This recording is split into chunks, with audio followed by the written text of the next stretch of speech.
Assalamualaikum warahmatullahi wabarakatuh.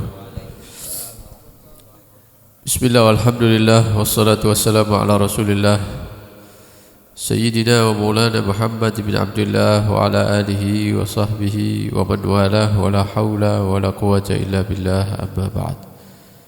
Berkata Qutb Da'wah wal Irsyad Al-Habib Abdullah bin Alwi Al-Haddad, wa yanbaghi lis-sha'im an yuqallil min al-akl wa la yastakthir minhu, wa dhalika hatta yadhhara alayhi atharu as-sawm wa yuhdha bi sirrihi wa maqsudihi alladhi huwa atharan 'aziman fi tadbiril qalb. Kemarin sudah disinggung bahwa ketika berpuasa dianjurkan untuk menyedikitkan makan, bukan malah banyak makan di bulan Ramadan, sehingga bekas daripada ibadah puasa itu dia dapatkan, dan dia juga mendapatkan rahasia daripada puasa tersebut. Tujuan daripada puasa tadi itu yang tidak ada lain kecuali untuk melatih hawa nafsu. Tujuan daripada puasa tidak ada lain kecuali untuk melemahkan syahwat kita. Fa inna lil ju'i wa khuluwil ma'idah atharan 'aziman fi tanwiril qalb. Karena kalau kita ini sering merasa lapar dan perut ini sering kosong, maka di situ ada efek yang sangat besar di dalam terangnya hati manusia. Juga memberikan efek yaitu semangatnya anggota badan di dalam beribadah kepada Allah Subhanahu wa ta'ala. Kalau sering lapar, perutnya sering kosong. Sebaliknya, barang siapa yang sering kenyang, dia sering memenuhi perutnya, maka ini menjadi penyebab kerasnya hati dan lalainya hati daripada mengingat Allah Subhanahu wa ta'ala, sehingga anggota badannya akan malas untuk melakukan ketaatan, melakukan ibadah kepada Allah Subhanahu wa ta'ala.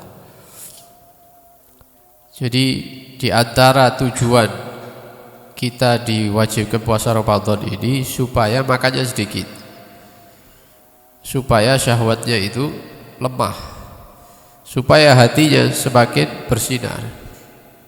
Kalau sudah seperti itu, maka kita akan semangat di dalam ibadah kepada Allah Subhanahu wa ta'ala. Tapi kalau puasa subuh sampai maghrib tapi malamnya kita banyak makan, ya, bahkan lebih banyak daripada makannya kita di luar Ramadan, di hari-hari biasa. Jadi balas dendam begitu ya, karena sudah lapar makannya akeh. Maka yang seperti ini tidak akan mendapatkan manfaat daripada atau tujuan daripada puasa yang dia lakukan. Tambah malas akhirnya nanti, ya. Mau ke masjid malas, mau tarawih 20 rakaat malas, ya, dan seterusnya. Apalagi baca Al-Quran. Karena itu Nabi SAW bersabda dalam satu hadis, "Ma mala'a ibnu Adam wi'a'an syarran min batnih." Tidak ada wadah atau tempat yang diisi oleh manusia ini yang lebih buruk daripada mengisi perut. Kalau itu ngisi kotak masjid bagus ya, atau ada bantuan atau apa itu. Tapi kalau yang diisi adalah perut, ini adalah sesuatu yang buruk. Hasbu bin Adam lugaimatun yugibna sulbah. Cukup bagi keturunan Adam ini, manusia ini, beberapa suap nasi yang bisa menegakkan daripada tulang punggungnya dia. Artinya dengan beberapa suap tadi itu dia bisa aktivitas, ya, bukan orang yang kelaparan. Fa ikkana la mahalah, tapi kalau harus lebih, kalau misalnya hanya beberapa suap kurang, harus ditambah.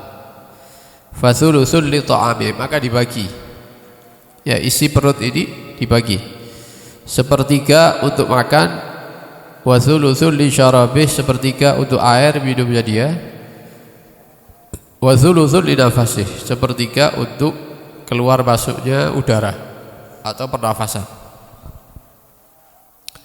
Ini hadis ini mengumpulkan segala bentuk ilmu kedokteran ini.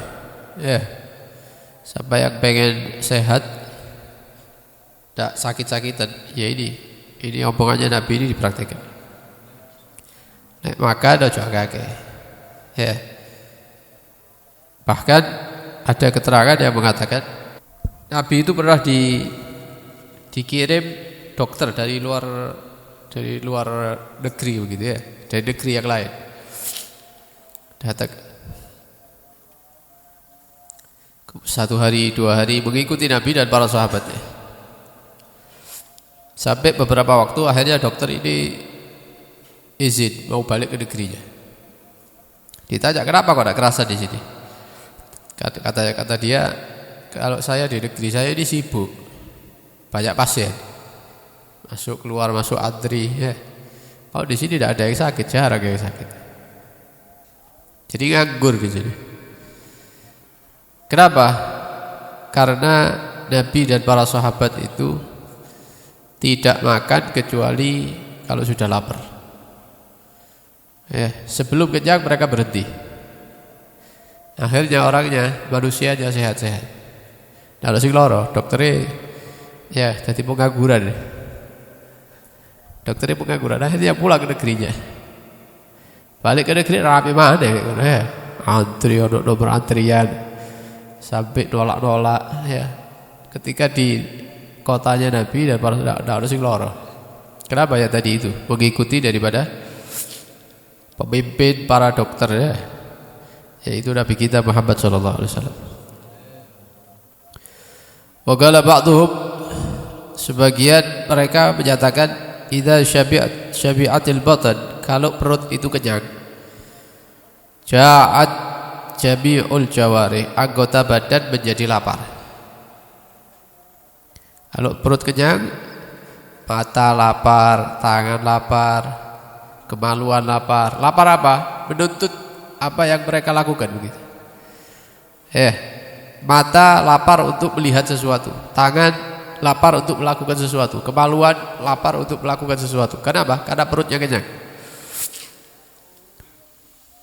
Ya kalau dibuat yang baik tidak apa-apa, tapi manusia ini arahnya nafsunya kepada yang buruk, ya yang jelek. Akhirnya matanya maksiat karena perutnya kenyang, tangannya maksiat, kemaluannya maksiat.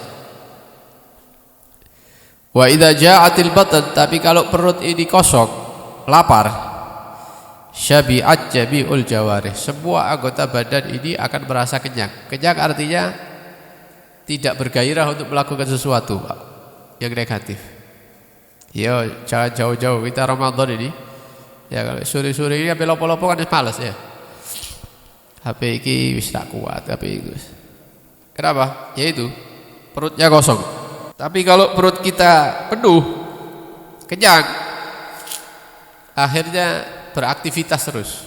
Nah ini kalau aktivitasnya bagus tidak apa-apa. Tapi umumnya manusia pasti mengarah kepada kalau tidak cari tunjuk, ya memenuhi syahwat salah satu. Kalau dia bukan orang yang istiqomah, ya, orang yang baik.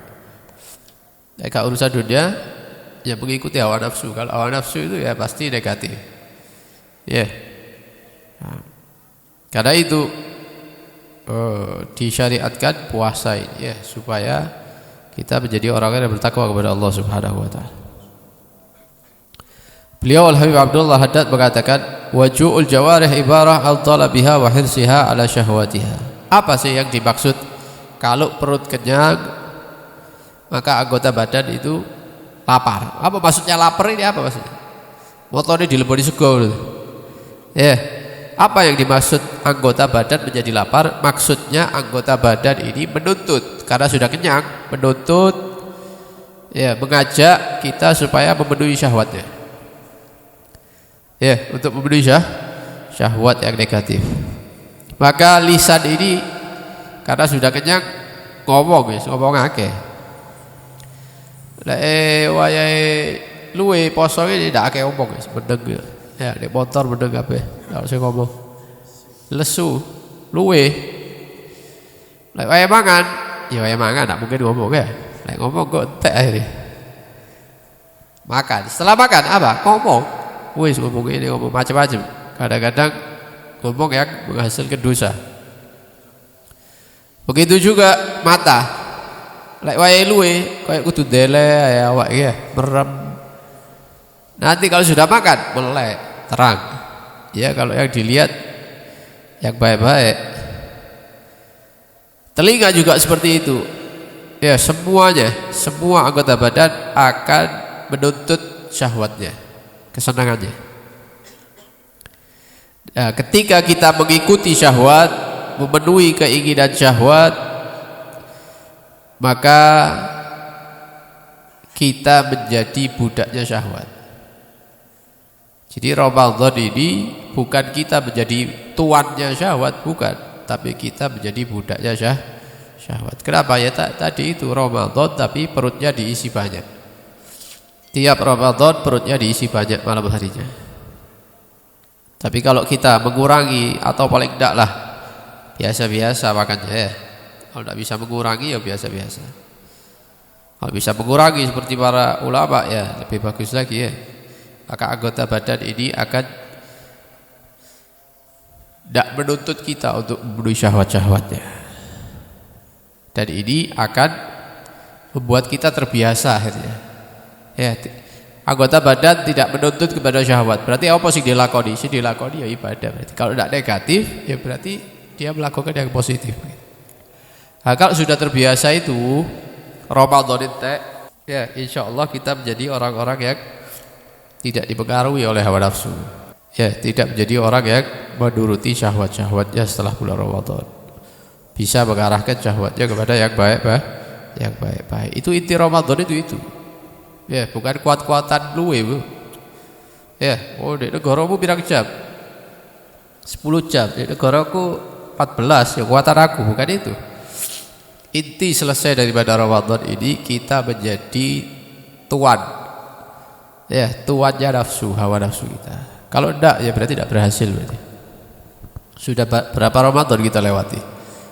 Ramadan ini, Ramadan kemarin, Ramadan sebelumnya. Ada enggak efeknya? Ketika lebaran, setelah lebaran, bulan-bulan berikutnya. Sik nuruti hawa nafsu apa enggak? Sik maksiat, nuruti maksiat apa enggak? Kalau kita masih seperti itu ya berarti kita ya tidak memahami tujuan disyariatkannya puasa ini Ramadan. Berarti tidak paham berarti. Nah, mudah-mudahan di tahun ini ya kita bisa menekan hawa nafsu, bisa mengontrol hawa nafsu. Nah, mudah-mudahan selesai daripada bulan Ramadan kita menjadi orang-orang yang bisa mengontrol hawa nafsu kita, mengarahkan hawa nafsu kita kepada yang baik-baik. Amin Allahumma amin. Sallallahu alaihi wasallam Muhammad wa alihi wasallam walhamdulillahirabbil alamin. Wassalamualaikum warahmatullahi wabarakatuh.